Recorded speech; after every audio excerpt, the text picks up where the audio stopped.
people wanted to know, what is the character from Elvira Mistress of the Dark? What would have happened after she, gets the hunky guy and sells the house and gets the town on the right side of things. Ended at her in Vegas, though. So right. So what would have happened with after she got to Vegas? Right. Maybe she has to go back to the town, and there could have been a lot of fun stuff to do with that.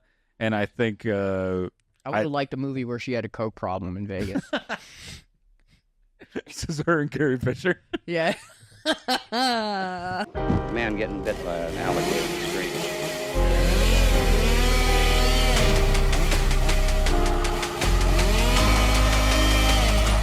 Swallow this.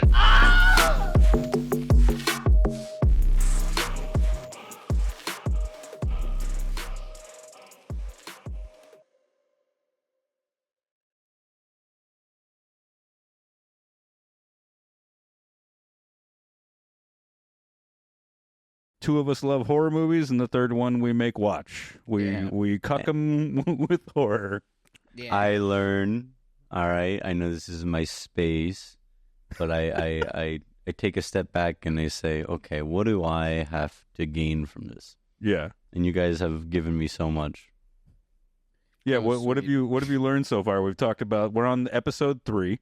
And the first 2 episodes, we did the Amityville Horror, the 79 versus 2005 version, and we did Psycho versus Psycho, the 1960 versus 1998 version. This is so far, because given the nature of the first 2 episodes, I'm going to say my biggest takeaway was that, hey, do your own thing. I feel like 2 for 2 now.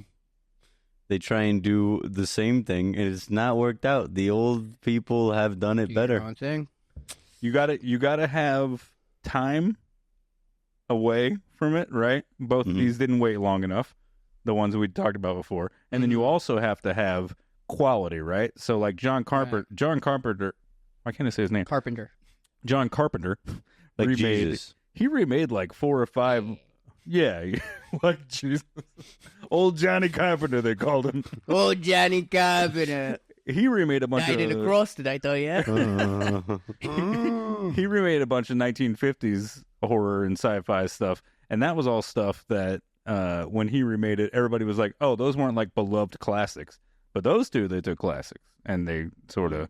Wait, and that worked out better because they weren't beloved? Yeah, they were older, and also they weren't considered to be like masterpieces. Like gave them a second shot. Like remaking Psycho was nuts. There's some movies with like really good premises that will never get a remake because they didn't make money because they're good movies, but they had good premises. I just feel like somebody could touch the premise. Yeah, stuff with a remake would actually be better. Yeah, they should remake Morbius.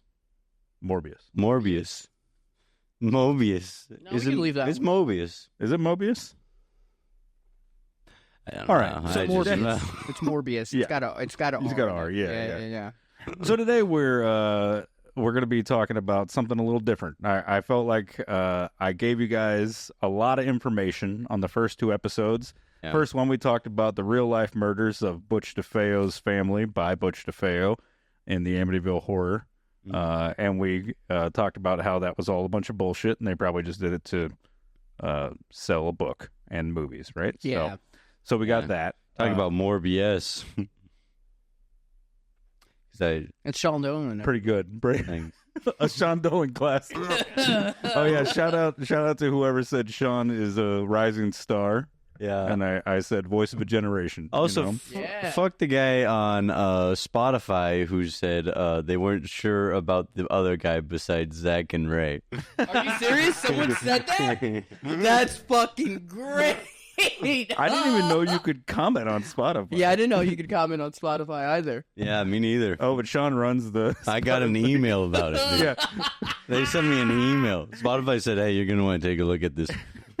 Yeah, I run all the social media and YouTube stuff, but Sean runs the strictly audio stuff. So if you want to harass Sean, comment on Apple Podcasts. I'm glad I got a compliment over Sean though. Like he got one compliment on his own, and then we got one on our own. Yeah, we're even. That person specifically went out of his way to be like, I don't know about that guy. Yeah, and he was like, oh, sorry, not trying to be rude. Well, fuck you.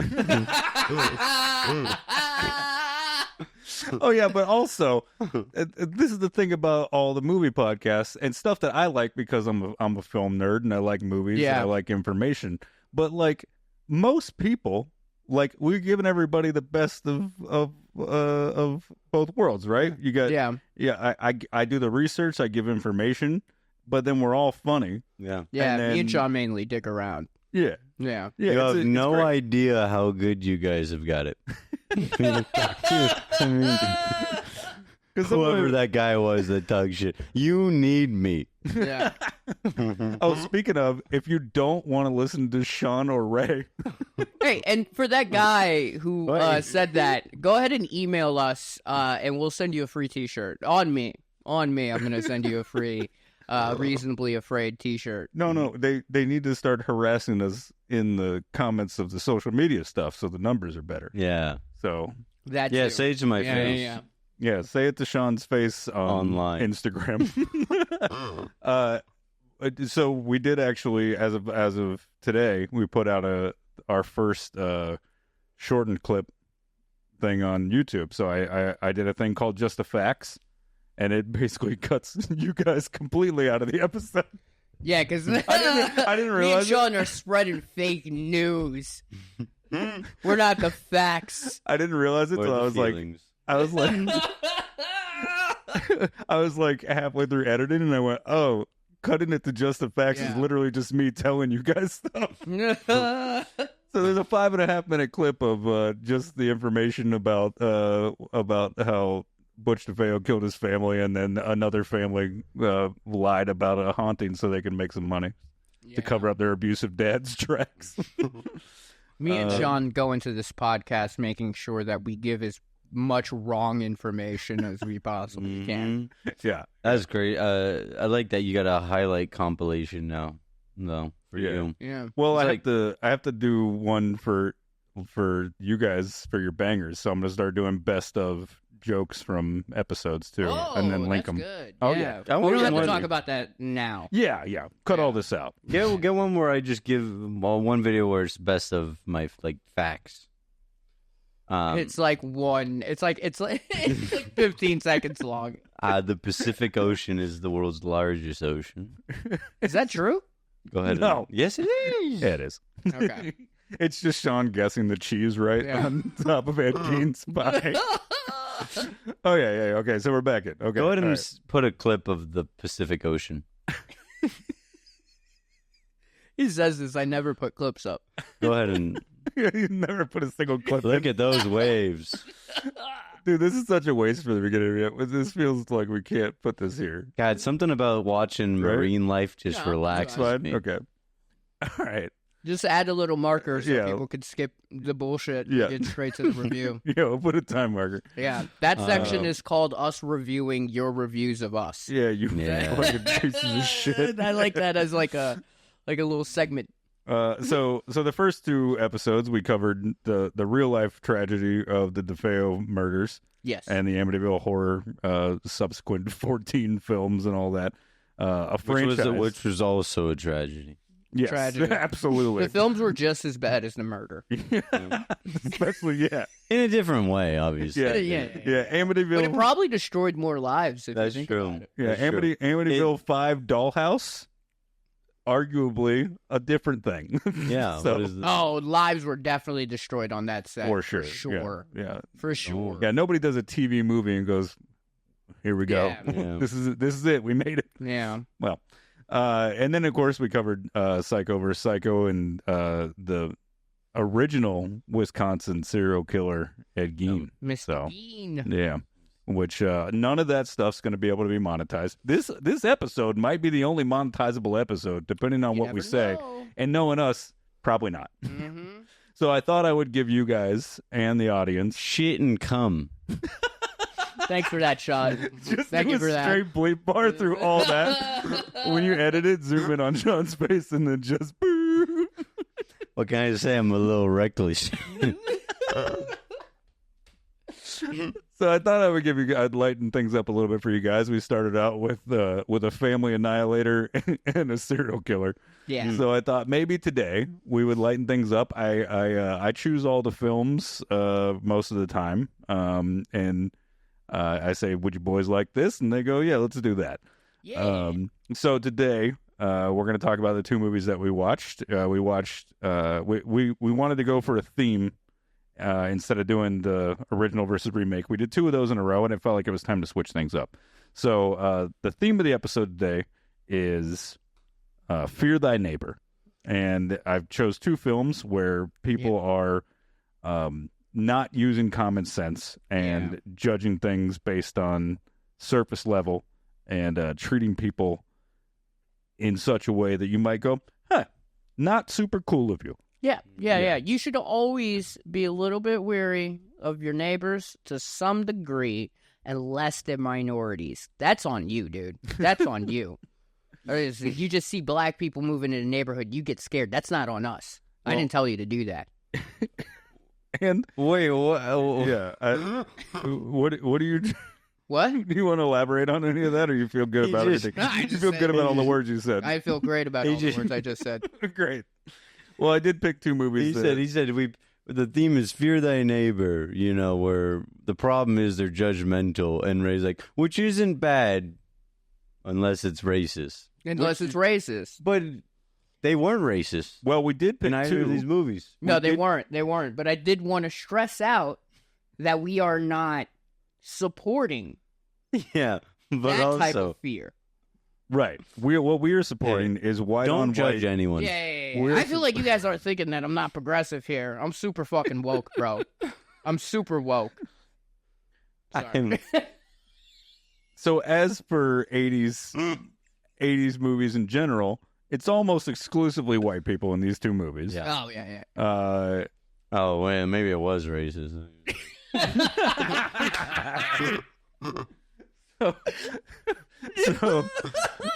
So these 2 movies I chose. Come to think of it, they didn't even have an opportunity to be racist. Yeah. Yeah, and when you remove race from the equation, what are the things that people get hyperfixated on? Oh my God! Right? Yeah. What? Wait, what? Move all the black people out of the neighborhood, and then they They'll start to still eat find- each other. Yeah, they'll still find a reason. So the 2 movies we The chose. Irish. That's what they do. They go after the Irish. They go after you guys first. Remember Casey's joke? Like our grandparents thought they were progressive because they were okay with the Irish. You're like, that's just other white people. So if Nick Fuentes ever got his way, that's just what's going to happen. Is as soon as they send all of us out of the country, they're going to come for you guys. Oh my God! Yeah, I know. That's why I love you guys being here. It keeps you safe, my proxy. I got a little barrier. I got the Puerto Rican wall. All right. So look, I gotta introduce these 2 movies, you cocksuckers. Have you not? All right, Yeah, do your job. So our 2 movies for this week, sticking with the theme of Fear Thy Neighbor, we chose Elvira, Mistress of the Dark from 1988. Very hot. Yep. Her first film. And The Burbs, Joe Dante's 1989 campy classic. That was fun. It's a fun movie. I really like that one. Yeah, which one do you guys want to dive into first? Because we got. Well, you know what? Before we do that, we'll cover a couple of base topics, and then we'll do the usual thing we do to kick off the episode, where we talk about how we guess the critical score versus the audience score. So The Burbs was made in 1989, directed by Joe Dante. It's 101 minutes long. The box office for this movie, do you guys want to guess how much it cost to make the classic film starring Tom Hanks? And God, there's so many people in this movie. It's crazy that these people are all in this movie. It's Tom Hanks, it's Corey Feldman, the fucking Princess Leia. What's her name? Carrie Fisher. And then a cast of other, like, almost everybody in this movie you can recognize from somewhere. Yeah. It was a person. That's a great point. Well, considering Carrie Fisher was straight out of Star Wars and was also probably having a coke problem at the time. Well, she was about probably, 6. This is 6 years out of Star Wars. You know, that's probably a higher budget there because of all the coke that she writes in her writer. Yeah. She have a coke problem? She did have. She did. She has a one-woman show where she talks about it. It's really good. Oh wow. Yeah. So what do you guys want to think? What do you guys want to guess? 100 million. The budget for. Yeah, Okay. All right. $100 million. In 1989, $100 million. Okay. I'm gonna say there was a lot of practical effects. That I mean, the cost house money. blew up. The house did blow up. They did blow That's up. a great point. So, Yeah. at least $100 million. That actually didn't cost them anything. What? Yeah, because it was a actual house that they were getting ready to destroy at the time because the person who owned the house was dealing drugs and they bought it in a police auction. That's actually... I made all of that up.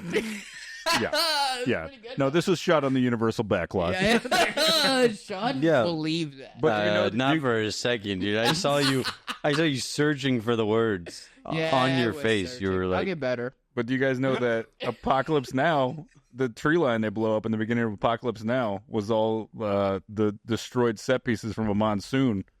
Oh. And they rigged up a bunch of explosives and just blew up the fucking jungle. It's insane.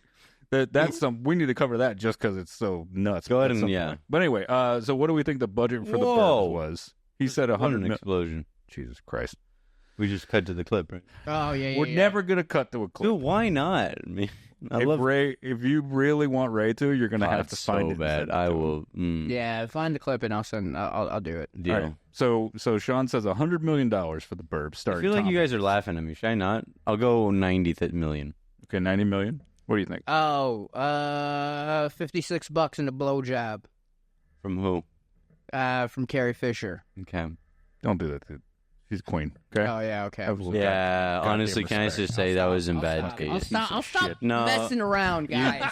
You got a I'll little stop too messing ridiculous. around. I'll there. take this What a seriously. fucking piece of shit. I'll say Cut it. $40 million. Cut it. 40 million? Yeah. 40 million. $18 million. Wow. 18. Now, at the time, Joe Dante had been hot off of the 2 Gremlins movies. So I think think was- let this guy do whatever he wants. yeah, they're like, I mean, he made Raking Gremlins in. 1 and 2. He made Gremlins 1 and 2. I've never Yeah. seen. I've only seen snippets of Gremlin. I've never actually sat down and watched. oh, we're gonna have to do that then. I've We'll seen- do Yeah, a let's creature do it. versus creature film. That's a movie I've seen. I've seen Gremlins 1. Oh, nice. Yeah, okay. It's a Christmas So- movie. It is. Yeah. We might have to do something before then though. I kind of want to cover Gremlins now. Now that we're talking It's about a fun movie. how much you guys think that the Burbs made box office in 1989? That's what it was. I'll go 100 million. Okay. I'm gonna say How much? 23 million. I think they lost. Okay. 49 million. That's really good. That's Oh. really Yeah, good. baby. Which means, they did pretty good. I mean, they definitely got their money back and more. So that's great. Because this movie really was like such a product of the 80s. I mean, it's 1989. It's right at the tail end of the 80s. It's peak, when you're watching it, you're like, this is peak 80s humor, the vibe. I really enjoyed the movie. Yeah. But it's also one of those things you look back and you're like, well, you definitely have to put yourself in the place of like the 1980s. I feel like the 80s was just a time in Hollywood that people were just like, yeah, do whatever you want. You're like, we're going to film a trash can for 40 minutes. They're like, I don't fucking care. They're like, well, as long as you cut somebody up and put them in it. Yeah. That actually sounds avant-garde. I just feel like the 80s were it was so fucking experimental with like stuff. Like, Yeah. tried, like if Gremlins never existed and you walked up to a studio executive and was like, I want to make a movie about a creature that, devolves past 12 or some shit like that, and you're not supposed to feed him, he'd be like, get the fuck out of here. Go to TikTok. What are you doing? Oh, yeah. Talking to Only me. on that information, I'd tell that guy to calm down. Hey, listen, that's just a simple premise. Yeah. Why are you freaking out like that, dude? I just said you can't feed it after 12, and you're like flipping out, man. I'll leave your office. That's because you're closed-minded. That's the other thing, though, is that, like, there's, like, people who are like, oh, the Burbs is, like, cringy. And it's like, hey, man, have you watched anyone you follow? Like, most of the internet is, like, cringy.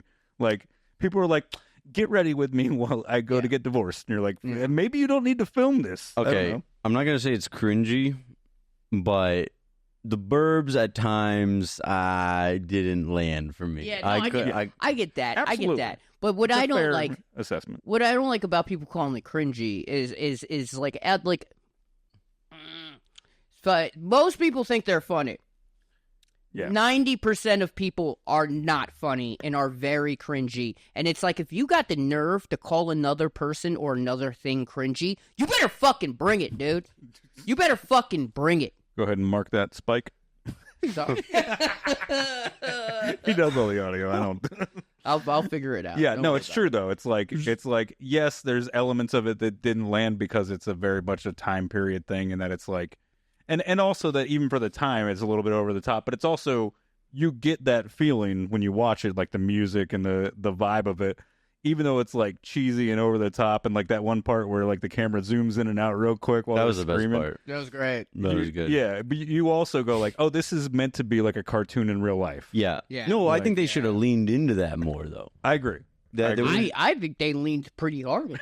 No, I think they went like 80%. I think you go even. You just gotta.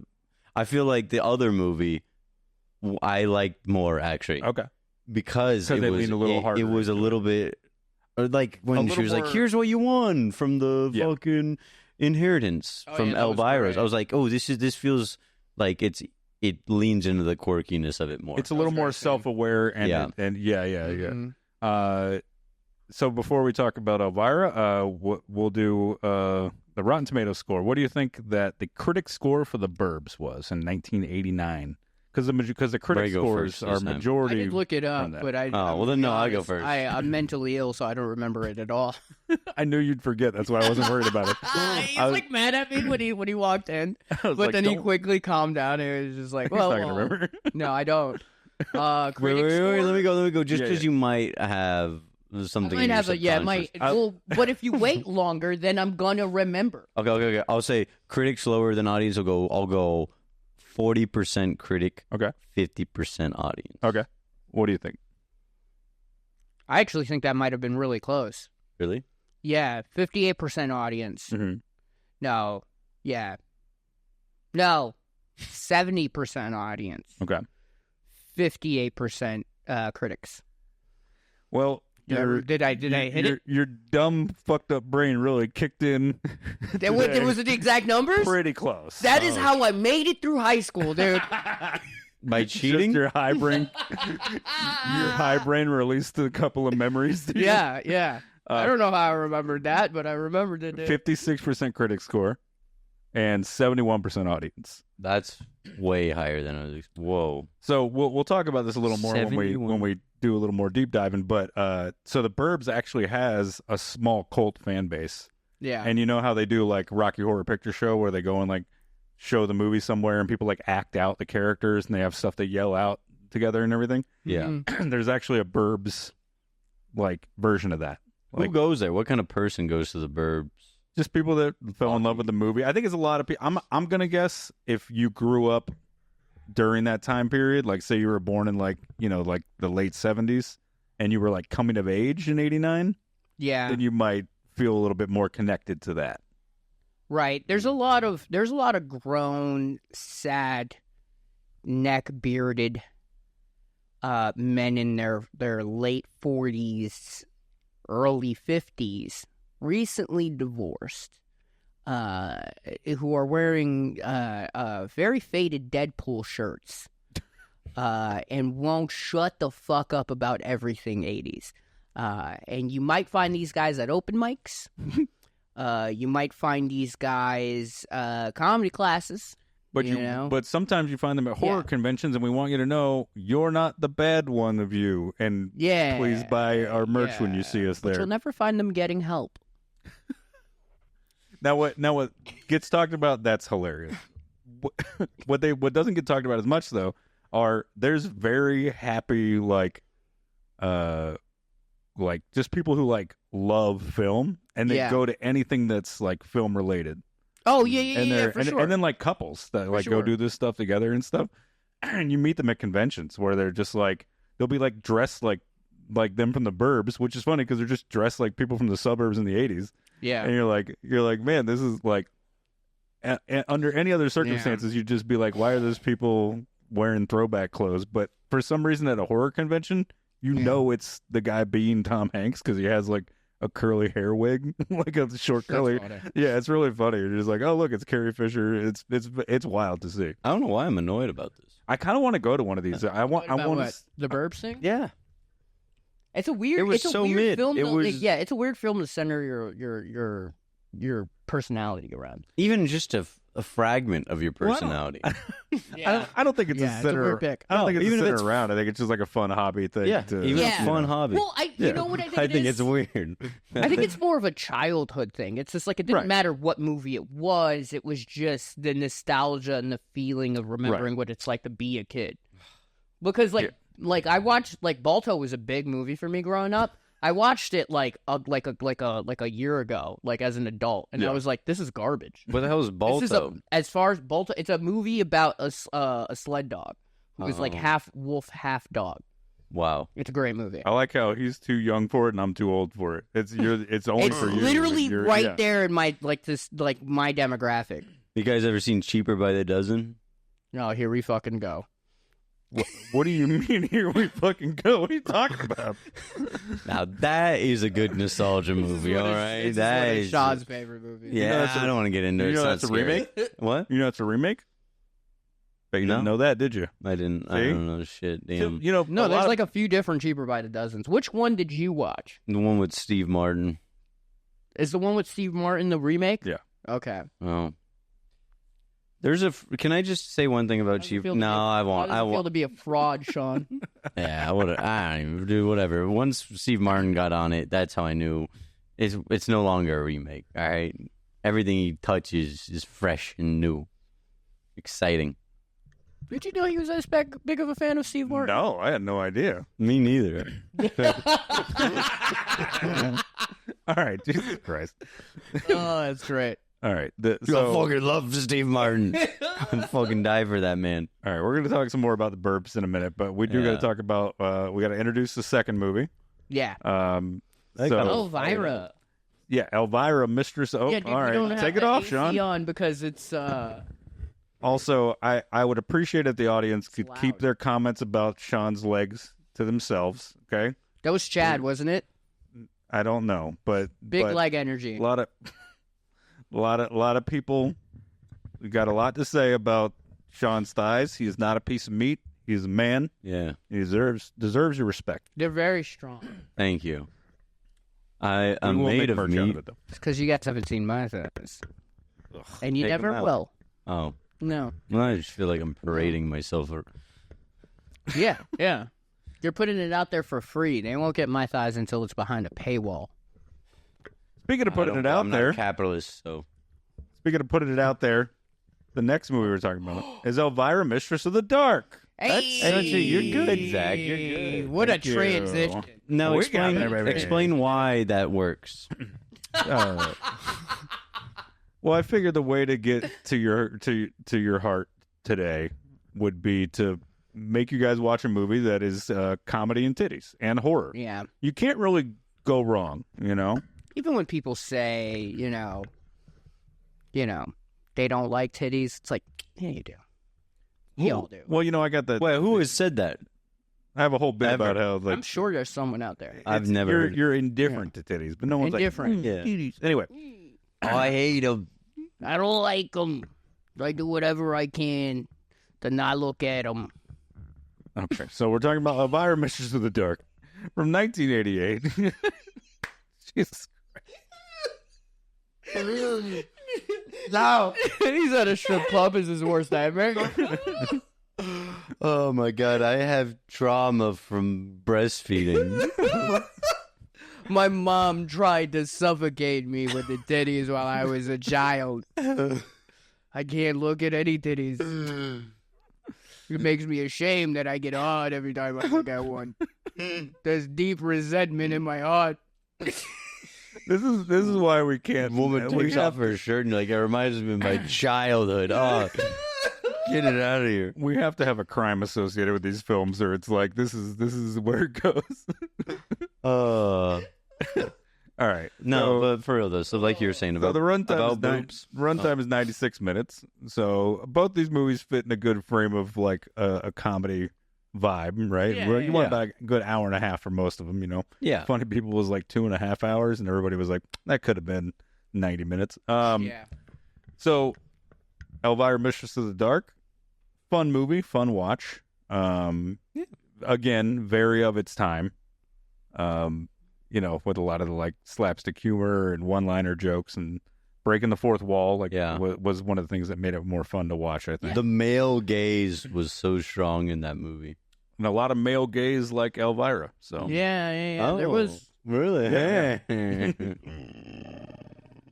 Played by Cassandra Peterson. There were some female gays in there though too. Absolutely. Yeah.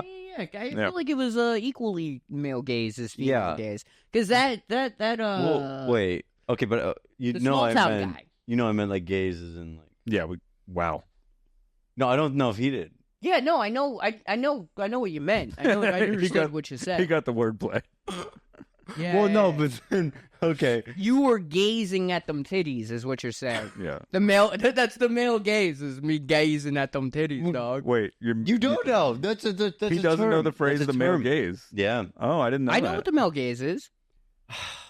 But then, okay. What do you guys? Well, it's just think I'm saying? confused. I thought he was gazing making at them a bit. titties, but like that's what it's That's literally what it is. I know. Okay, all right. I know. You The just male wanted- gaze is an appearance.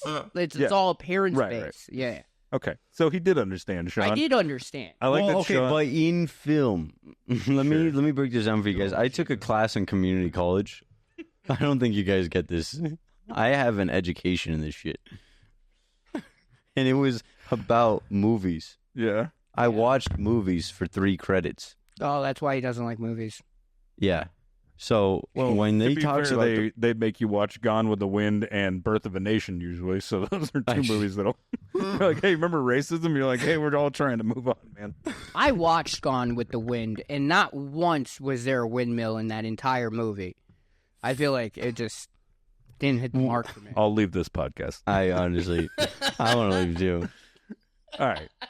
I'm not even going to finish my point. Go ahead, Zach. Okay, so continue. So, what do you guys think the budget was for Elvira Mistress of the Dark? How much is breast implants? Can you count that in the budget? They were real. She had her own show from 81 to 93, so... Were they real? Oh. Yeah. And are they real? I think they were... I don't know. I just want to believe they were. Yeah. You know what? One of the few things I didn't research is, are they real? Yeah. You know what? We're gonna look it up. Go ahead. What do you guys? But that has nothing to do with the film budget. What do you guys think? The budget for how much was the Burbs? You said Burbs was $18 million for the budget, and that was a year before. Year after Elvira. You go first. Say $15 million. $15 million. Okay. They started making cuts after Burbs didn't do well. I honestly feel like, okay, this is me being serious. I feel like I was fucking around with the 100 million, 90 million, 8 million. I feel like it didn't seem like a very big budget. It didn't seem like a very big budget at all. And what do you think the box office was? I'm going to say 44 million.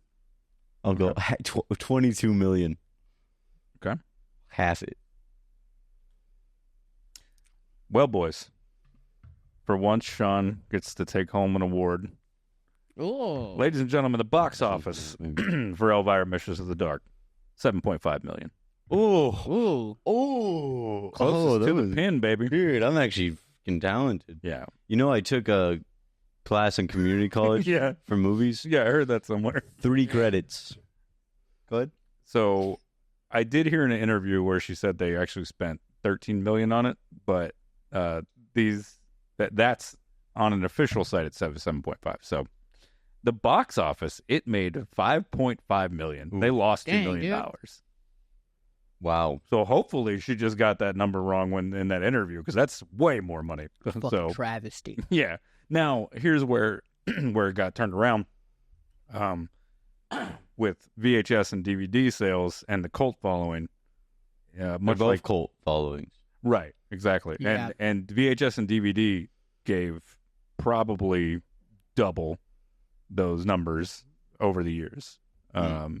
Maybe not as much for the Burbs. I know Elvira has a little bit more of a larger cult following. Burbs is very specific, but yeah. So congratulations. That's funny. I guess in the Burbs, they lived in a cul-de-sac with.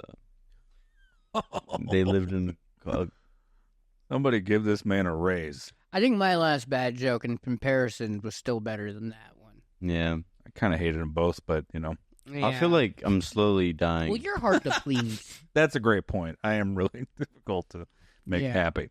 No, but I'm not even trying now. I'll make you come one day, Zach Bennett. What the fuck?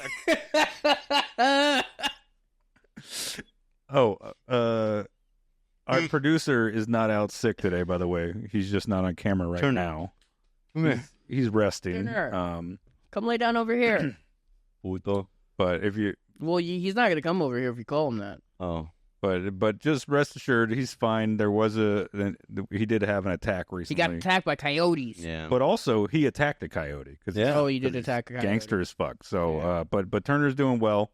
Minor injuries. Of age. Turner met. Oh, yeah. Turner met his limitations that day. Yeah.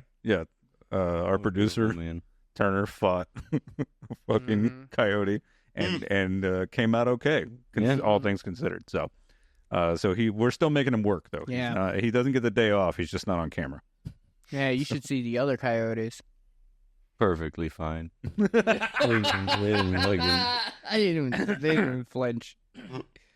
So which movie do you guys want to deep dive on first? I'll let you guys pick today, because normally I do. What do you want to do? Burbs or Elvira? What came first? Again, you just said the first one was Elvira in 1988. Let's do Elvira then. Yeah. Okay. So we're going to deep dive into Elvira. Elvira had a show called, I think it's called Movie Macabre, right? Yeah. Elvira's Movie Macabre, which was like in the tradition of classic horror hosting, started in the 50s when everybody used to do that. The way that she got the job for that is kind of interesting. So there was, in LA, they had like these horror marathons, right? And they'd have like a guy, like the original show was called Friday Night Fright, and it was hosted by a guy named Sinister Seymour. Pretty sick. Yeah. Sinister Seymour is like pretty dope name. Yeah, except for the Seymour. I feel like I kind of like the juxtaposition though. It does sound kind of lame. Seymour makes him sound kind of lame. Seymour. I kind of like it. It's like Sinister. I don't know. I like Sinister Seymour sounds like the edgiest nerd. Like he's like the guy who wears like the overcoat in class. Yeah, now it's got school shooter vibes for sure. Who's Call that? me Sinister Seymour. Call me Sinister Seymour. Mm-hmm. Anyway, he's got a T-shirt of the Crow on. Look at this Sinister Seymour. Why don't the girls like me? Because you call yourself Sinister Seymour, dude. Anyway, Sinister Seymour ran a beloved horror movie marathon show. Yeah.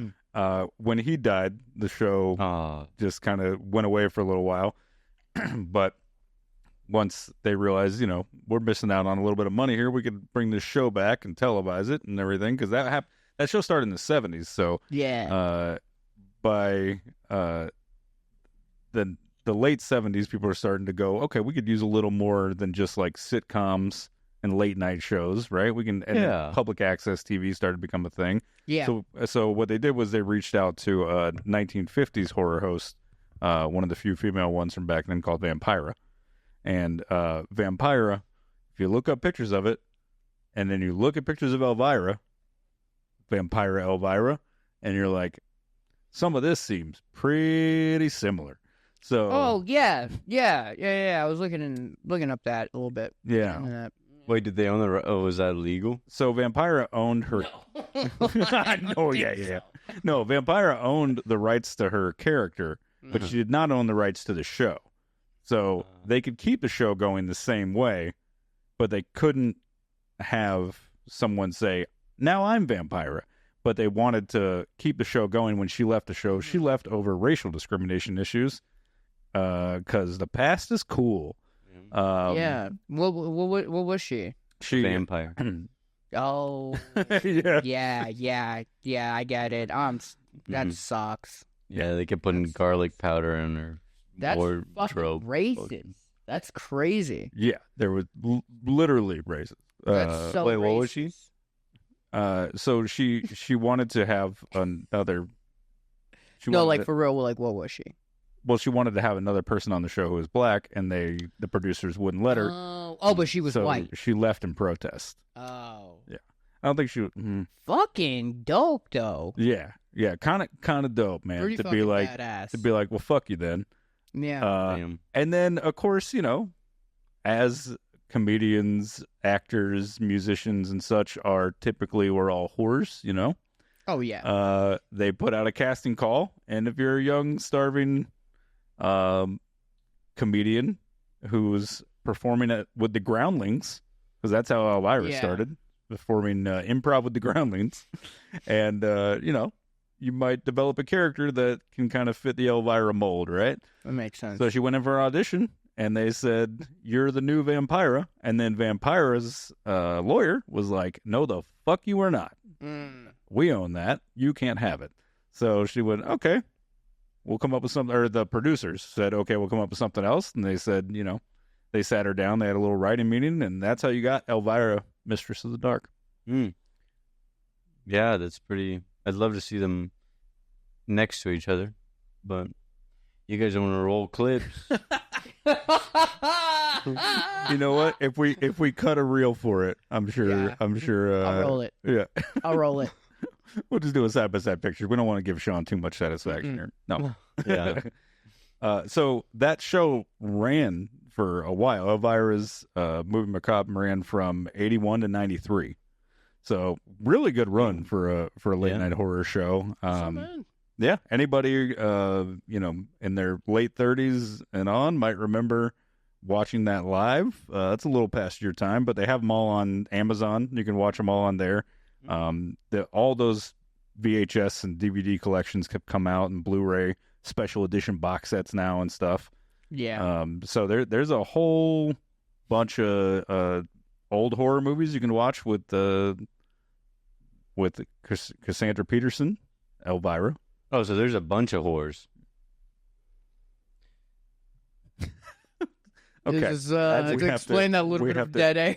We have to explain. We have to. Yeah. Sean wanted the name of this podcast to be Bunch of Horrors. Bunch of horrors. Bunch of horrors. Yeah. But you gotta put the emphasis on the H. Ray also wanted it, and I'm the only reason the show is not called. It was great. Dude, I really wish we would have recorded us coming up with the name, because, God, that was so fucking funny. We'd be making millions right now. Okay, so 81 to 93. In the middle of that run, like you said, in the 80s, everybody's getting experimental. They're wanting to try some stuff. They're wanting to, they're throwing around money. I mean, $7.5 million is really not much for a studio to go like, yeah, try something, Yeah. Especially back then when the budgets weren't as much of an issue. Like if you lost $2 million, nobody'd be happy, but at the same time, you'd be like, we'll make it back in DVD sale or VHS sales then. Right. Re-releases, that sort of thing. Now you can't do that. What? Now you can't do that. Yeah. You got to be like, oh, we'll make it back. No, you won't. Yeah, you got to put it out on Netflix. Yeah, and then how much is Netflix willing to pay for it? Because if it didn't do well, probably not much. Exactly. What did they pay, like $1 billion to have Friends for a little bit or something? Oh, Jesus. Some crazy amount of money. Why? Yeah. I'm sorry. We're not gonna spew this Friends hate right now. We're not gonna get into. Yeah. Wait. What? You're the one with like dividing the room. You have like 4 Friends glasses, don't you? That's Megan's. Cupboard. That's Megan's. Yeah. Oh. You're not mine. Shout out to Megan. I'm not a fan of Friends, because I know what living single is. Okay, we can move on. So Elvira had had to bring up relationship issues. You guys talk about this in therapy. She hates in Living Color. Bikes. Living Single. Living Single. Yeah, Living Single is the black version of Friends that came. That's right. I haven't seen it. Yep. Either one, actually. Good. Never seen an episode of Friends. It's not bad. Or Living Single. Living Single. It's not bad, but there are like straight up episodes that they took from Living Single. They're both sitcoms, so they're both sitcoms. Yeah, I feel like now anything with a laugh track, everybody's sort of like, all right. Yeah, it's like you're just trying to be Big Bang Theory. Oh God. Now that's a good sitcom. Oh Jesus. All right, they should make. No, stop. So there's a second film no one should watch. It's called That's not true. Not no one, but if you enjoy a guy doing a Vincent Price impression, while there's basically Elvira does slapstick humor. It's like watching the Three Stooges in a castle. You know what? That's what I was thinking titties. when I was watching the first Elvira, and I was like, you know what? This needs more like self-harm from women. That's what I wanted to see when I walked in the movie. I was just like, when is she gonna hurt herself? Yeah. It's called Elvira's. Do you mind if I interrupt one more time? Yeah, Who was Vincent Price? Oh man, it's wild to have a horror podcast and one person on it. Oh says God, that. get out of here! It's okay though. That's your job. Your job is to be that guy. Yeah. So you're doing your job. Zach could then explain it to you, and then in terms explain it to the audiences and people who don't know. Exactly. Thank. Vincent Price is a actor from the 30s and honestly, all the way until he died. He worked up until the day he died, I believe, in the 80s. But the guy was in a lot of the original, what we would call horror today, suspense thriller, anything that other actors were afraid to touch, or they felt like that. Oh, because back in the day, to do those kind of movies, some of them were seen as campy and like lowbrow or whatever. Mm-hmm. And he brought legitimacy to it. He was one of the people who, there's a couple people, Lon Chaney and a few others, who you really felt like, oh, like this is someone making this good. You know what I mean? Yeah. So like Bela Lugosi to Ed Wood movies. 100%. Yeah. Mm-hmm. Bela Lugosi and Vincent Price are probably the two big names of people who you went, oh, these guys brought legitimacy and also did a lot of the bad movies too. People had to pay bills, people had to eat, and so sometimes they would do a movie or two that you'd be like, whoa, this is rough, but they're also, they're classics. You ever listen to the deep cuts on a lot of your favorite albums? Most of them are pretty bad, but there's bangers. You got to have the sweet with the sour. So I agree. Okay. So, well, thank you, Vincent. It did, yes. Thank you, Vincent Price. But there is an element of Elvira's Haunted Hills where they have a character who is clearly supposed to be doing a Vincent Price impression, but not super over the top. It's very tasteful. Might be the only tasteful thing in the movie. The whole rest of it is it's bland. Yeah. It's and for some reason they're just in like an 18 white people chicken. They're it's the 1860s. They're in like a castle in Germany in the 1860s but they don't explain why that would be the case. So it's not a sequel to Elvira Mistress of the Dark. It's just another Elvira movie, and it's not like she travels through time or anything. It's just now she's in this situation, and you're like, and I think it disappointed a lot of fans because as much as they love her, they enjoyed the movie so much and felt a connection to that.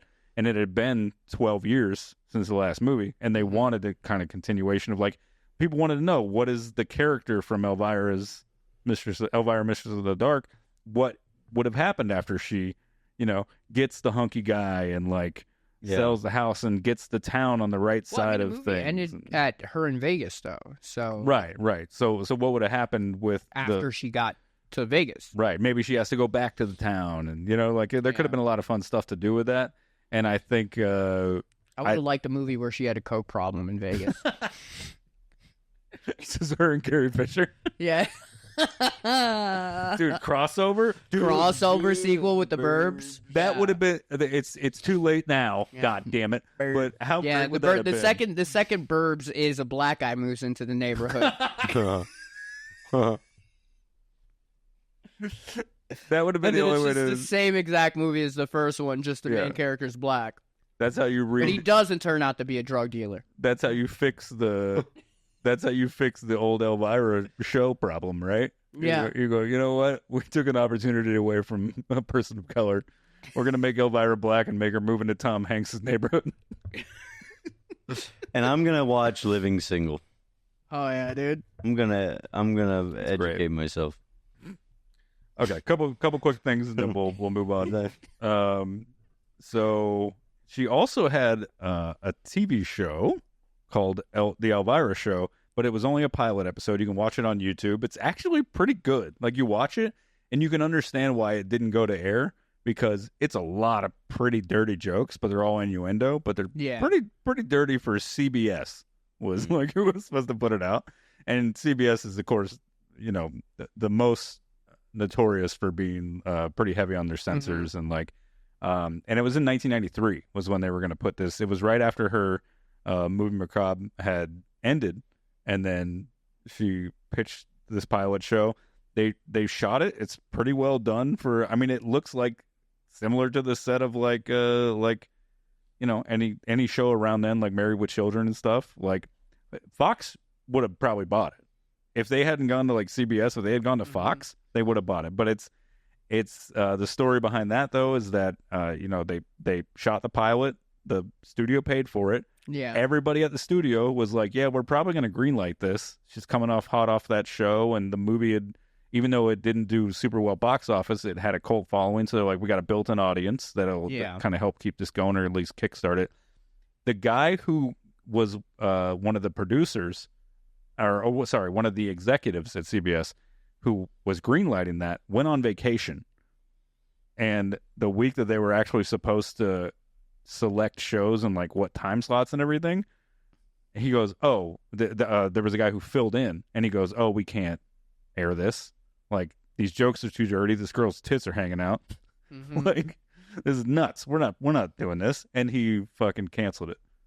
All because one guy was like, I got to go on vacation. Just fill-in guy. Dude, totally. That guy came back and he was like, what the fuck did you do? He fucking strangled that other guy. You did what? Yeah. Never again. And it's kind of wild too, because like in the movie, it opens on her in that studio, the sort of like reimagining of the way her movie Macabre started, where she would be in that studio and and she got sexually assaulted. Yeah, and by somebody who's trying to be like the puritanical, like you really should cover up and all that stuff, but then is still like sexually assaulting her in the beginning of the movie. This is why I don't like innuendos. Just say it. Yeah. Just say it. Yeah. Why you gotta hide it? Why you gotta hide it? You see me drinking a can of Squirt, don't be like, oh, it's a Squirt. No. Just fucking say it. Say, are you drinking cum? Is that a can of pussy juice? Is that a can of cum? Is that a can of pussy juice in your hand, or you're just happy to see me? I forgot to cover one thing that I wanted to cover real quick, though. Super interesting, cool thing that I didn't know until right before we started, because I was just skimming some facts while you were getting everything set up. Yeah. The thing that helped get her kind of off the ground in the beginning of her career, Coors, the Coors Beer Company. Yeah. They signed her on for a few commercials. And so there's like, I'm sure they're on YouTube somewhere. Somebody's had to have put these out. Mm-hmm. But she did a series of commercials for Coors where she's like advertising the beer, and they were for like Halloween themed stuff. And they put cardboard cutouts of her in liquor stores across the country holding Coors beer like in front of her titties. Nice, dude. And then Coors Beer called themselves the Beer of Halloween in 1981. Fuck yeah, wow. dude. So, that's dope. Yeah. Dude, if anybody's listening to this, we will fucking have her right here, dude. Right here, if we can get an old Elvira Coors cutout. Dude, if someone has that out there, cool. I'll borrow the money. I don't whatever we need to do. We'll put that in the podcast. This is a permanent fixture in the podcast if we could get that. That's dope. Yeah, that's cool as fuck. So yeah, Coors Beer Company, notoriously a horrendous family that owns them. There's a great Dollop episode on it that you should check out if you get a chance. That they're a horrible family. Yeah. Because, super conservative, like. Oh, that makes so much sense, though. But not for money. They weren't, though. No. They said put those titties behind that beer. That's why I always want to hit my partner every time I get drunk on Coors. You know what? You're the editor. I'm letting you decide. Okay, so that's kind of the covering the facts about some of the Elvira stuff. We'll do a quick deep dive into the Burbs, and then we'll talk about the two movies together. What do you think about that? Let's do it. Okay, cool. So just some fun facts about the Burbs, because obviously they had fun shooting that movie. Yeah. I mean, that looked like it had to be a blast. Just sitting on the Universal backlot in the 80s, everybody was just coked up. I can't imagine it not being fun. Yeah. You know, because like the way everybody was so over the top, it was just like the only way that would work is if they're having fun. But then, like, if they're not, that creates a whole different fucking, like, picture in my head. Where it's, like, when he's, like, crushing cans, like, just going, just miserable out of his mind. Was that okay? Was that okay? Do we have to run it back? Oh, you need another take? For Another take. For who? Yeah, should I throw myself on the stretcher now? Oh, that would be good. Okay. So we'll start there. Yeah. Him throwing himself on the stretcher? They shot this movie in sequence so that they could ad-lib during it and nothing would step on like storyline stuff, right? So if they said something that didn't make sense later, so they didn't want to do that, they shot it in sequence, and they're like, that way if you say something early on, we can work it in later in the movie. Oh, that's smart. Yeah, and it's because they said they wanted to feel loose and, like, you know, have fun with it, and if they say something that was not going to affect anything else. But when they were shooting, there's actually multiple endings of the movie. They're all the same ending in terms of, like, what happens, but the way they get there is a little bit different.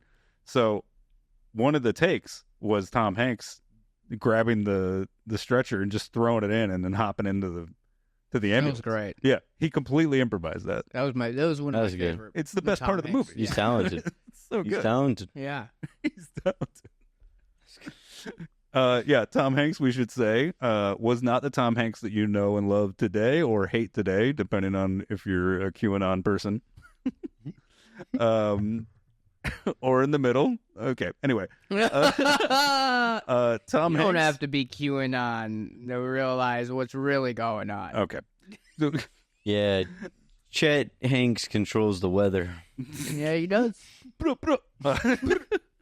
So White boy summer. So Tom Hanks actually had not done his Oscar-winning role in Philadelphia yet.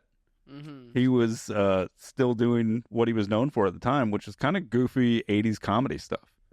He was in silly, fun stuff like that.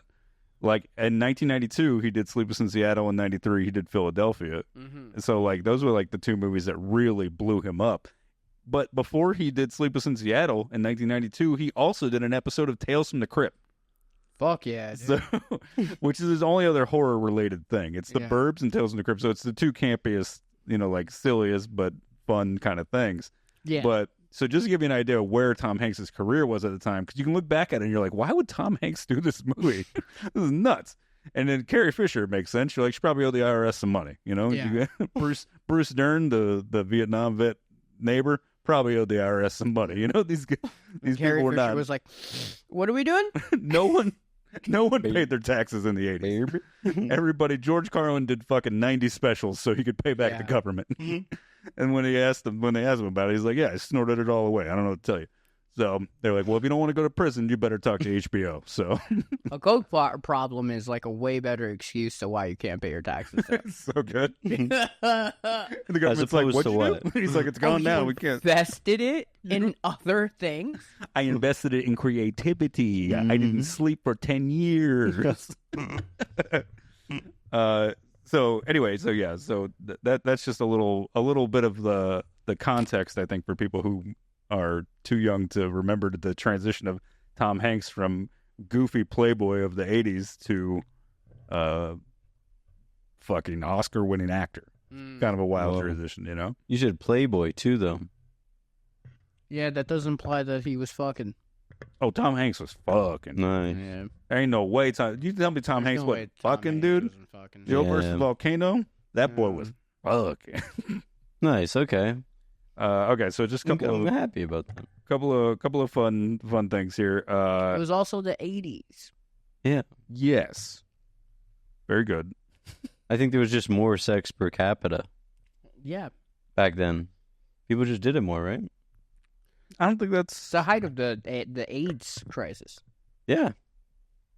Which would correlate with more sex, right? That's pretty good logic. Unless everyone was just using dirty needles. okay. So Somebody's needle was dirty. all right, I have the perfect end cap for this that I can't bring up yet, but I do want to touch on a couple of quick things. There's Just another like Tom Hanks. There's another That goofy little playboy Zach Bennett. hate him. There's another horror icon. Yeah, in touch this up on movie. it. What? I said touch up on it. Yeah. Go ahead. I'll touch you on it. Okay. Okay. Okay. Another horror Wow, icon in this movie. Do you guys know who else is the horror icon? Can you guess which actor? Vincent Price? No. No, you said it. You said it while we were watching, but I don't remember. I didn't actually. It's the poodle. The poodle? Yeah. What are you talking about? How was I supposed to know that? Yeah, it's a tough one. It's a tough one. Also, you made that up then, because he definitely didn't. You would remember him saying, "By the way, the poodle." Yeah. That's true. Yeah. That's true. I know you said a name. Yeah, you said the poodle. No. I do remember him saying that there was a horror icon in the movie while we were watching it, and then like I don't remember what the. Well, it was the guy who was one of the garbage men. He's actually in both movies. Yeah, that's what it was. Yeah. See, there was something there. I wasn't lying. Yeah. You're right. I wasn't lying. I cannot remember his name right off the top of my head, but yeah, he's in Bucket of Blood and a million other horror movies. The guy worked till the day he died. Did every kind of horror movie. Dude, what's up with these guys working till the day they die? Dude, take a freaking vacation. Well, you know. Well, that doesn't mean he didn't take vacations. It just means he didn't retire. Yeah, but till the day he died? Yeah, well, you know. It's just a phrase for you didn't retire. No, I take it very literally. Yeah. Yeah, he died on the set of Scream. So the poodle's name is Precious. And Precious is a horror icon because Precious went on to star in Silence of the Lambs. Wow. Isn't that cool? Is that what the movie Precious is about? Yes. The film Precious is about the poodle who ate too much. Wait, what is Precious about? It's about I never watched it. Yeah. An obese. Your explanation didn't. Yeah, I wasn't sure about it. It's a novel by Sapphire. I know that. It's about an obese black woman. It's supposed to be very uplifting and very It's about an obese motivational. black woman that gets sexually assaulted by like almost everyone she knows, but no one believes her because she's obese. Are you glad that you joked about it, Sean? No. Okay. I think that's part of the plot that no one believes her or whatever. Man. Like she just lives in a fucked up household where she's getting like. And I know this because I had to look up the plot because everyone kept comparing my life to Precious, and I was like, okay, I gotta look into like why. Okay. And then I was just like, okay, I get it, but like it's still like not nice. Still not nice. Don't compare my life to Precious. But it's uplifting. I don't think it's uplifting. Oh. You're like, as someone dark. who's walked in Precious's shoes, Yeah. it's not uplifting. Okay. So you guys may have noticed parts of that script seem pretty goofy. Yes. Some of that stuff seems like there's some great lines in it. You know, there's very funny moments, but there are some moments where you're like, this could have been better. So the script was actually written before a writer's strike happened. Mm. And then when the writer's strike was finished, because, you know, you can't work on that. Anything already in production, you can't work on during a strike.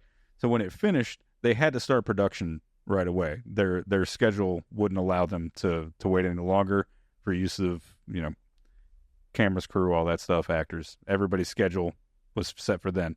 So they finished it, and they had to go right into the script, which goes along with the, like, shooting sequence, let everybody kind of fuck around because they already knew that, like, we're going to need to let a little bit of the in-the-moment creativity drive this. So it is kind of interesting that to think, like, would that movie have been better if they had more time to work on it? Yes. It was shot on the yes, 100%. It was shot on the Universal backlot. So a couple of the other things that were being shot at the same time, and the same houses are used for it, because you know that whole neighborhood's in a cul-de-sac, right? So that neighborhood, there's Leave It to Beaver was one of the shows that was shot there, and Desperate Housewives is actually this exact same neighborhood, that little cul-de-sac that they shoot in. Oh, really? Yeah. What lot was this again? I don't know. It's one of the backlots had a cul-de-sac that they used to shoot in, and they Cul-de-sac that There's a couple of cul-de-sacs in WB, if I'm not mistaken. I know for sure Elvira was shot in Universal because you could tell. 100% that's Universal. Right, all the alleyways and stuff. And, Oh, and the Munsters, too, which is another little horror tie-in. Oh. Yeah. Munsters is one of the houses. Corey Feldman, his house. If you pick up Elvira right at the like scene where they're about to burn her, but the town is just like kind of walking around like building shit. Like if you just put that on, like you could be like, you can show that to someone and they'd be like, "Is this Back to the Future?" Yeah. The clock tower in the town. Fucking and I've never seen it. And like Future? Yeah. You serious? Back to the Future? Oh shit! That's crazy. Yeah.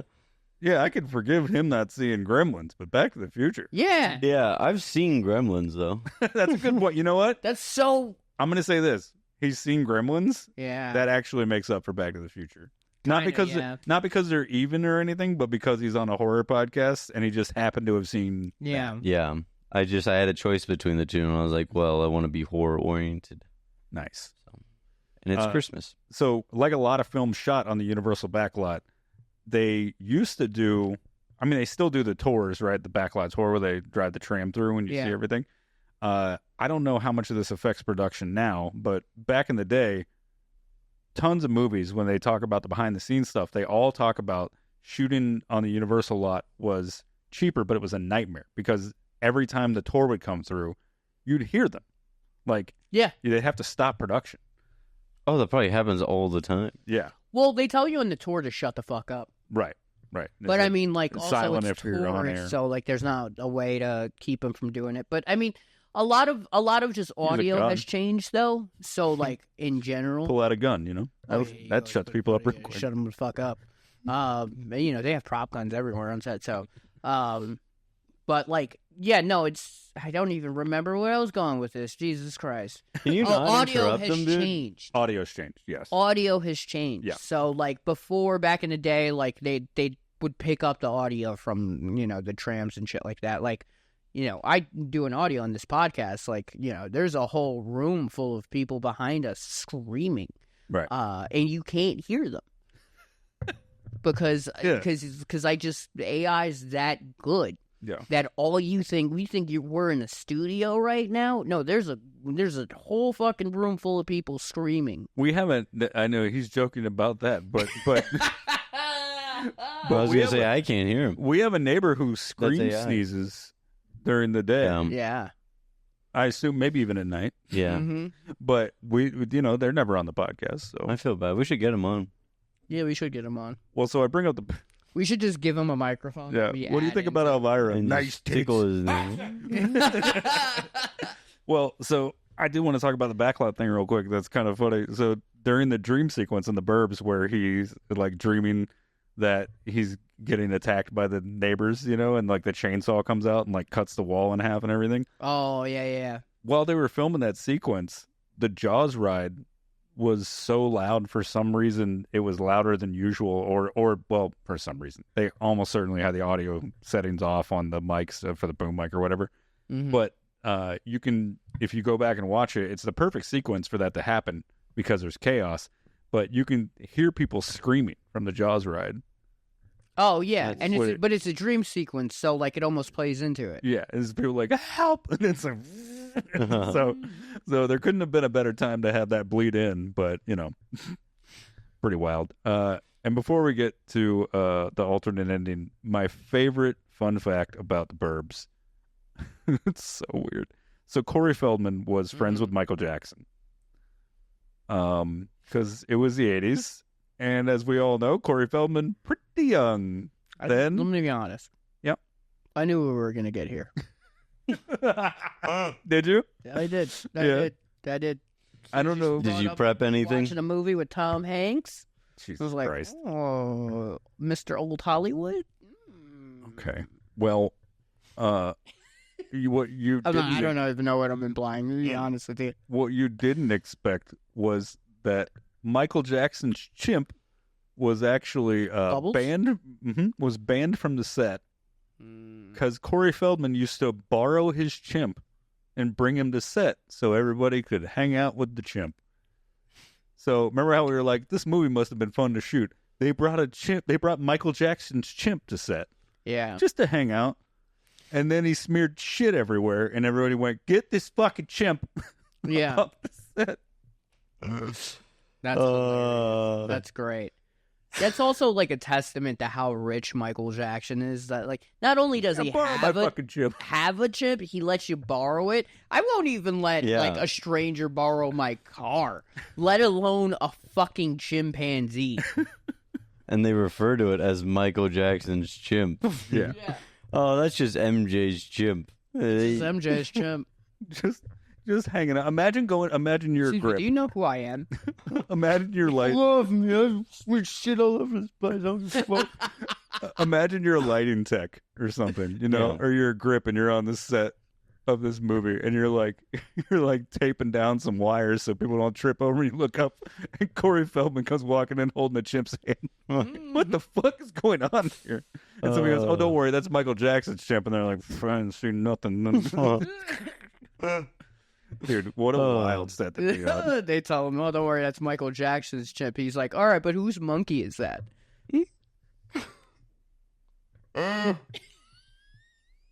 Calling Corey Feldman a chimp? Corey Feldman he a is chimp. very good. Specifically, he's Michael Jackson's chimp. Corey Feldman, I believe, is one of the only people who's been like, nah, Michael Jackson never touched me. We were really genuinely friends. I mean, that's totally a possibility. I hope he so probably much, did see him as a peer in some senses because he was in movies. Yeah, that's true. Yeah. I wonder if the chimp was popular at one point, though, with those people on the set. That'd be cool. Like, if he was just riding that high, he's like, I gotta go back to the set. It's so fun. They all like me there. It's like most people. And then he went too far. Yeah. And he like, I thought this would be funny. Yeah. Like Bubbles. It's like when you're the friend who's... can't come back to the set. He's like, what? It's like when you're the friend who's a fun drunk.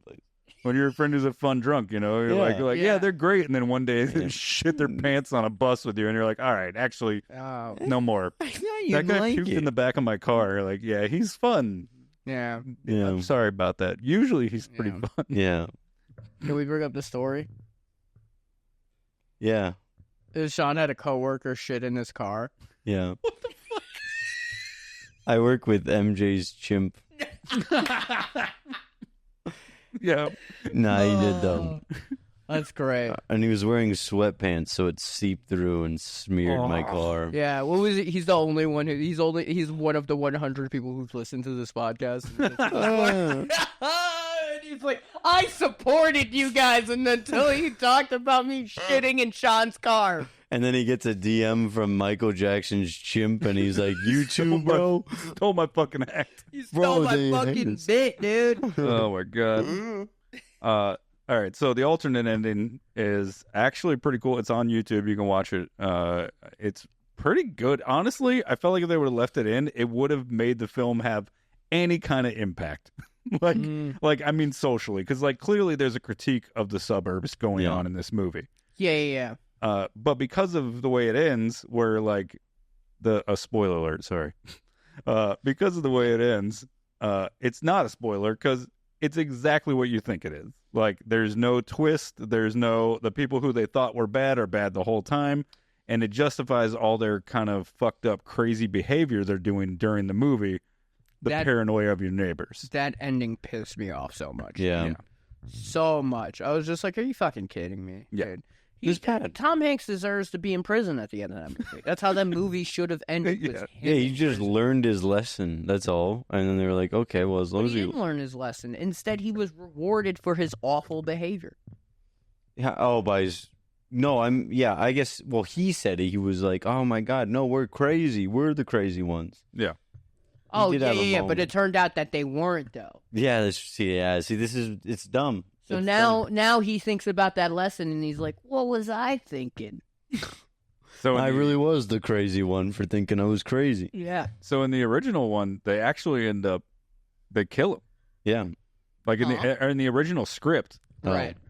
The main character dies, but when they cast Tom Hanks, and then they realized that like Tom Hanks was starting to blow up around that time, and they were like, "No, Tom Hanks he's too big. He can't die. Yeah, we can't kill off this guy." That's so dumb. And it's like, how cool of an ending would it have been if Tom Hanks just dies and they just get away with it. That's so dumb. Like, yeah, it would have been. I mean, well, because he was a big actor. You fucking Al Pacino died in almost all of his movies that he's ever played. It's every Al Pacino movie you watch. It's like he's probably gonna die. now, hold on. The best ending though. Meet the Fockers. The best ending. Did he die in Meet the Fockers? No, that'd be hilarious. That'd be fucking awesome. Like, why this one?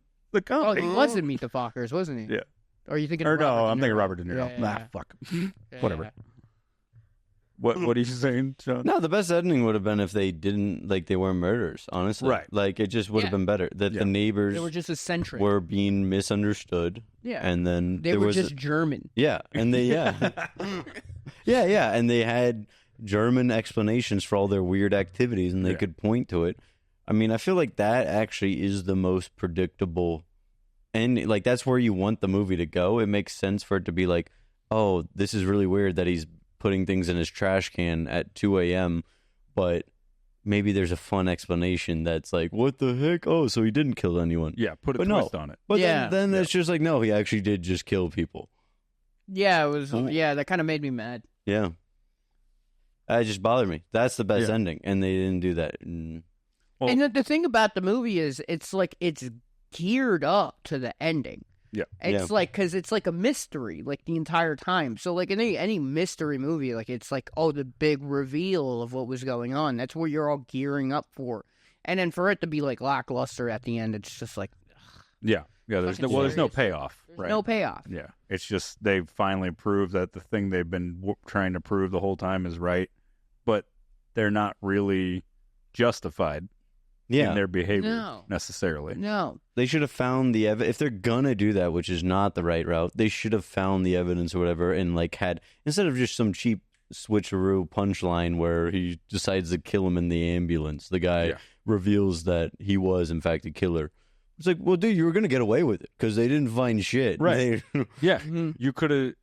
Yeah, you could have not attacked Tom Hanks, and then Tom Hanks would have went to fucking prison. Also, what's the and like, I feel like this movie plays into like just terrible suburban behavior. This is like a cult classic among '80s kids. How many of these '80s kids walked away with that lesson? Right. Now you move into a neighborhood, Thank and you. look a little fucking alternative, and suddenly you got fucking Susan fucking scraping the bottom of your trash can because she watched the fucking movie by fucking what's his face Dante, who was just like, no, but the neighbors might be bad. Right. Yes, and Fucking- cool it a little bit. Susan's my mom's name, and we are from the suburbs. that's So Cool it a little bit. There's a lot of I have a lot of Susans in my life that I It's your go-to. it's my your go-to Karen. name. I didn't expect to meet so many Susans. Yeah. Nobody's- My stepmom's name was Susan, Oh yeah, that's right. the one my dad remarried. I gotta I say, can't say Karen anymore though. Yeah. It's too generic. yeah, yeah. I've met a lot of good Karens. We'll start saying assholes now. All right.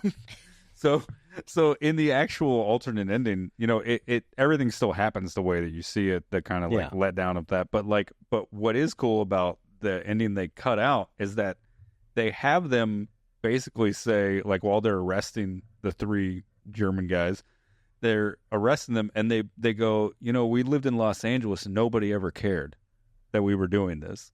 Like, there's like a and then one of them goes, we wanted to move out here for the free parking and for the, so there's like this critique of like the desire to leave big cities and go live the simplest, like we wanted to be able to go shopping easily. Like, they're, as they're arresting them, they're like saying, like, you guys have given up on any kind of meaningful life for the convenience of the suburban, like, stuck in this cul-de-sac mindset. They're like, the end of it at least has some kind of impact in that way, where they're like trying to convey that, like, you guys are stuck in your own little world. You're not even paying attention to everything else going on. So you've hyper-focused on us. Well, but when we lived somewhere else, nobody even gave a shit. But the point was that It got lost in it though. Yeah, exactly. Because it got muddled. Because the point was supposed to be that they're all bad. Like, they're bad because they're these crazy psychopaths. But like this, you know, evil cult or whatever that's like digging up bodies and all that. But the other thing is, like, these people are supposed to be cartoonish and like can't mind their business, and they're like overly obsessed with their little neighborhood, right? Yeah. So there was supposed to be an initial lesson, but it became kind of muddled because of the way they did the ending, and again the script, they didn't have as much time to. So I think don't need substance if you're quirky. if you're silly, you don't need to say a damn thing. If you're silly, you can blow up a German's house. But yeah, the film, I think if they had more time with the script, maybe they would have been able to kind of try and work in some more of that stuff, because that ending clearly was something that was trying to convey. Yeah. There's feeling. a good movie in there. For sure. There's definitely a good, like, comedy horror with its own, like, message and shit in there, but it's just, so many times it's just that's it. Yeah. You know, there's no, it's just like, it's like you're expecting something that it's not, and it just doesn't deliver at so many points. Yeah. Like, even with the humor, like, the humor's, like, okay, it's like, but, like, the writing itself, it's like there's a few, like, solid jokes. Mm-hmm. But outside of that, they're like, you can kind of, like, feel that they're trying to lean on the humor coming from the actors. Right. Yeah. Who, like, yeah, man, maybe they were good at improvising, but they weren't all comics, you know? Like, they were, like, you should have had someone just punch up the script more rather than have them improvise so much. Yeah. It's not like Danny McBride, like, and, like, Jonah Hill, like these guys who are like masters of being like comedically improvising, doing multiple takes. Right. Like you didn't have Apatow crew. On the squad, yeah. Exactly. Yeah. These people who are like known for it. And not that they did a bad job, they did a fine job, but it wasn't a substitute for when you're trying to convey something specific, there's only so much improvising you can do. So I oddly enough, Elvira did more with less, right? Mm-hmm. Elvira, like as silly and over the top as it was, you really got the impact of like how people can be so cruel to each other unnecessarily. Like this woman moves into town who's perfectly kind. She's done nothing wrong to anyone. Mm-hmm. She's very nice, and she's just asking like normal questions like, hey, which way to the mechanic shop, right? She gets there, and then somebody immediately is like, what are you doing here? No one wants you here. Why are you're not supposed to be here. Yeah. The name of the town. And she was shocked because she's a white woman and no one ever does that. Yeah. I think so. This is an interesting thing that people found out a few years ago when she released her book. Cassandra Peterson, the woman who plays Elvira, is a lesbian. She's been in a relationship for 20 plus years with the same partner. And when people found this out in 2018, when she released her book, people were really taken aback by it because she's been this sex symbol that, young men at that time grew up with. And like, NACA put out a action figure for her for Pride Month this year, where she's wearing her Elvira thing, but it's rainbow colored. And all these people are in the comments, losing their shit because they're like, oh my God, fucking pushing it down our throats, the pride thing. You're like, oh, did the lesbian wear a, like, what are you talking about? But like, they don't care about, any factual thing of that. They're just, making a big deal about it. Such a niche thing, by the way, to be like, they're pushing it down our throats. You're like, ooh, those specific horror crowd that's like, what are you fucking talking about? But anyway, so what a phrase to choose though. Like, what? Out of like all the like the irony of like them being like they're shoving it down our throats. It's like, yeah, that's the phrase you want to go with. Yeah, you're choking on it there, big boy. Yeah, it's such a goofy idea though to like care about that. It's like this woman.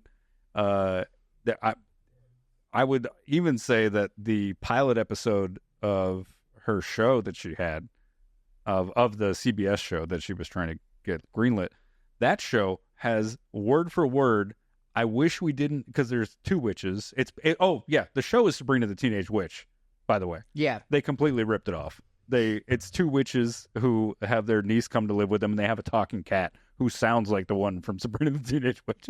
It's crazy. It's almost like a little bit of karma, it feels like, for like kind of ripping off the Vampira thing. Yeah. Right? She's like, no, I'm Elvira. And they're like, no, we're Sabrina the Teenage Witch. We're not Elvira. It's wild. But in that show, she says, "I wish we didn't have to be in the closet like this," because they're having to hide the fact that they're witches from this town. Oh, that's funny. Yeah, and so Easter egg for her own personal life. Yeah, in 1993, so picked it up. All this stuff that had kind of built up over the years of people knowing this about her. You can look back at the film and look back at the show and like these things that she said, and you go like, oh, like there was this subtext to it of like feeling like the different person, feeling like the odd man out, and then people treating you this way. And then on top of all that, right, Elvira, everybody's focused on her because of her tits and her black clothes and all that, right? Mm-hmm. And so it's this stranger from out of town. We don't know her. And so they treat her this way. Meanwhile, this guy who's lived in this town his whole life is trying to open a portal to hell and no one notices. Yeah. Because they're too busy focusing on the thing that's so different, right? Yeah. So they're like, titties bad, evil businessman who's clearly like pulling all the strings. Like, take 2 seconds to pay attention to this guy's operations day to day. There's 2 people who live in this town that have fucking drivers, and it's Elvira's aunt who died, and this other dickhead. Like, you didn't think the rich people are maybe have some hidden evil stuff going on, Oh yeah. So her aunt was a good witch, and he was a bad sorcerer trying to get the power. But yeah, this whole time. To be fair, though, tits can be very distracting. Yes. Like, I'm not going to say I wouldn't notice, but if a portal to hell was opening up behind me. And a pair of tits was in front of you? Yeah. Who's to say when I would notice? That's a great point. No, but that's sort of like I think the overarching message of both of these films is kind of this idea of like, how much are you going to be rational in the face of what is seemingly different or bad or whatever, right? Like, right. Like what in the Burbs, if they had handled that in a more rational way, wouldn't that have had better outcomes? Yeah.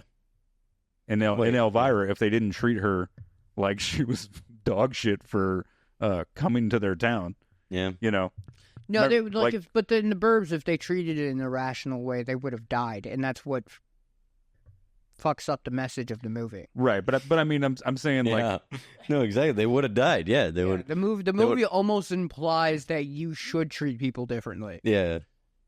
No, yes, but this is 1989, and these people have money. They could have got a video camera and filmed them digging in their backyard to what looks like graves, like, and give it to the police. Like, there's stuff they could have done. They chose to take it upon themselves. Yeah. Like we're from Florida. We've seen a lot of. Honestly, considering that murder was involved, I think they did fine. All right. That's what we're supposed to do. That's supposed to be the takeaway of the movie. Great. Well, they won. Why are you mad at? They won the culture war. All right. Well, they won the culture war. We'll focus on the Elvira one in that case then. I think we can all look at that film and go like, oh, like if they had been paying attention to what was going on, that all this stuff this other guy was doing, maybe the lady in the black dress isn't like such a big deal. Yeah. Like they were afraid of their own sexuality. That's why they make they have the cruelest thing she does in that whole film is she puts a potion in that makes them all have like a fucking picnic orgy. And then what do they do after that? They start blaming each other and all that stuff, right? Because they're afraid of their own sexuality. So this is how you make the Burbs good. Make them fuck. No. Yeah. Same plot, right? But as there's 2 new neighbors moving in, one is the scary German guys who are killing people. The other is a black guy. Ooh. And then Tom Hanks and like the cast of characters are focused on the black guy. That's it. While the Germans are murdering people. That's great. Yeah. Mm-hmm. Yep. Yeah. I smell a remake. Yeah. We'll put this one on the Patreon so no one can steal the idea. Yeah. Then Hollywood gets a hold of it and they make it just like the Burbs. Like he was actually drug dealing the whole time. Yeah. He had it coming. He had weed in his apartment. Anyway, if you're any reviewer out there and you're like, man, liberal, shut up. Loser. Shut up. Yeah, why don't you start your right-wing horror podcast? You can all see how that works out. Yeah. Well, their right-wing horror podcast is anybody just talking about the news. Yeah. Crime's up 12%. Yeah, I mean, if you think about it, every right-wing podcast is a horror podcast. Yeah. Yeah. They're just making shit to be afraid of. Tucker Carlson was... The Jews are stealing our Wi-Fi. Wait, what? Oh, man. Anyway, they were fun watches, though. I think because they weren't as intense, the watches for us, we all seemed pretty chill. We were all like on our phones, just kind of like chilling, watching it, because we knew there wasn't going to be like super intense stuff happening. Mm-hmm. So I think we watched it with the same kind of laid backness that they give off for those two films. Yeah. So for the future, I think we'll have to, but we don't usually watch silly camp stuff anyway. So not all that much. Yeah. I mean, aside from like the Evil Dead that we're fucking obsessed with. But even that, it gets pretty wild. Like there's no party that's like, this is filler when you're watching the Evil Dead. Yeah, not at all. It's all made to be watched and enjoyed. That's what your pick's gonna be. Yeah. This I wanted to point this out. He's becoming Ash more and more. Yeah. Every episode. That's the goal. Because now he's got a chainsaw for a hand. Ooh. What do we should name him? What should we name him? I say we just call him Ash. Johnny Ash. Johnny Ash? Yeah. Like Johnny Cash. Oh, I like that. Yeah, Johnny Ash. He was originally supposed to do stand-up, but then, I couldn't find a mic clip. Well, I guess the thing that's $10. You know what's so funny? I couldn't find a mic clip. Here's a chainsaw. Yeah, here's a chainsaw for a hand. Anyway, overall, fun watches. Movie. I think if you're anybody who's under, 40... Mm-hmm. You just got to put yourself in the mindset of the 1980s and what it would have been like to see these for the first time, and in this kind of environment of the peak 80s heightened humor and everything. Yeah. And I feel like I shit on the Burbs a lot this podcast. And I want to say I did enjoy it a lot. I thought it was a fun film. Just that ending, just fucking, it makes the entire movie it makes it changes your perspective on the movie. Yeah. So just watch the movie, watch up until the furnace explodes, turn that shit off. Turn it off. Turn that off. Let it be a fucking mystery. I just put myself in the position of someone from the 80s. Yeah.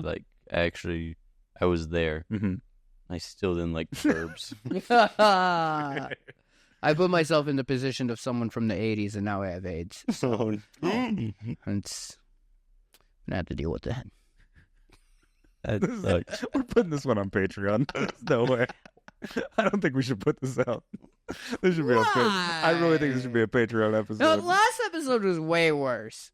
Way worse. We were making jokes about headless people. Yeah. No, I just mean we'll talk about it after. I guess we're already... Yeah, we'll talk about it after. This is the end of the episode. Yeah.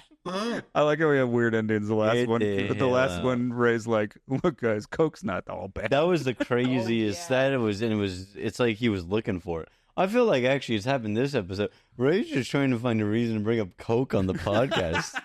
I think Coke is the funniest drug of all the drugs.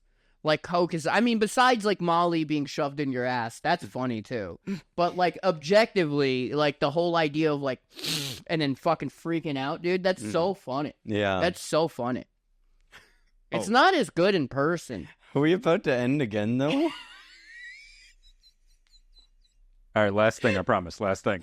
Good. No, I want another thing. We're not ending on that shit. The screenwriter on the Burbs. That whole story about the milkshake, the soda jerk milkshake guy or whatever that kills his family. Remember the story they tell? Yeah. And he has a nightmare about that guy and everything. The guy who wrote the script based it on a real thing that happened in his hometown. Oh. It was a real serial killer that worked at a milkshake soda stand thing and murdered his whole family. Wow. And he thought it was wild that they lived in this cul-de-sac and nobody knew that this guy had done all this horrendous stuff. And so that's how he got the idea to start writing the Burbs. My milkshake brings up the boys in the yard. And I'm My milkshake I'm chopping you up. I'm I'm chopping you up. All right. My milkshake buries all the boys in the yard. Whoa, my milkshake buries all the bodies in the yard. Hey. Okay. Well, this has been a sufficiently weird episode, but fun. Yeah. I think, weird but fun, I think, is our vibe. Yeah. And just remember, if you didn't like it, go fuck yourself. No one cares. Yeah. We don't care. You don't care. You don't even care. Yeah, you don't care. Yeah. You don't pay my bills. If you made it to this part, you ain't my you're daddy. upset, Sorry. Well, join us for another episode next week. We'll be doing the 4th of July, so it'll actually be out pretty quick after this one. I think it's only going to be like 3 or 4 days after this. I'm actually super excited about that one because we get to watch The Purge. We get to watch The Purge. The first Purge is my favorite Purge. Yeah. Oh, the last one's not bad either. The last one's about the election, and that's fun too. Yeah, that one's great. Yeah, which also a movie made in Los Angeles about how scary Texas is. That's what that movie's about. Hell yeah. It's The Purge versus not really versus, but it's a fun title. Purge versus Uncle Sam from 1997. Yeah, haven't seen it, but I'm excited. Yeah, which we'll be watching the last drive-in episode of with Joe Bob Briggs, so that'll be a fun addition to it. Get a little bit of the fun facts, and that'll help me not have to do so much research. Yeah. He already did it, so. Anyway, follow us on all the stuff. Like, share, subscribe, blah, blah, blah. You know the stuff. For me, Zach Bennett, our producer, Turner, who's sleeping in the corner. He's there. Sean Dolan, Ray Reyes. We'll see you next week. Yeah, baby. Bye. Man getting bit by an alligator in the street.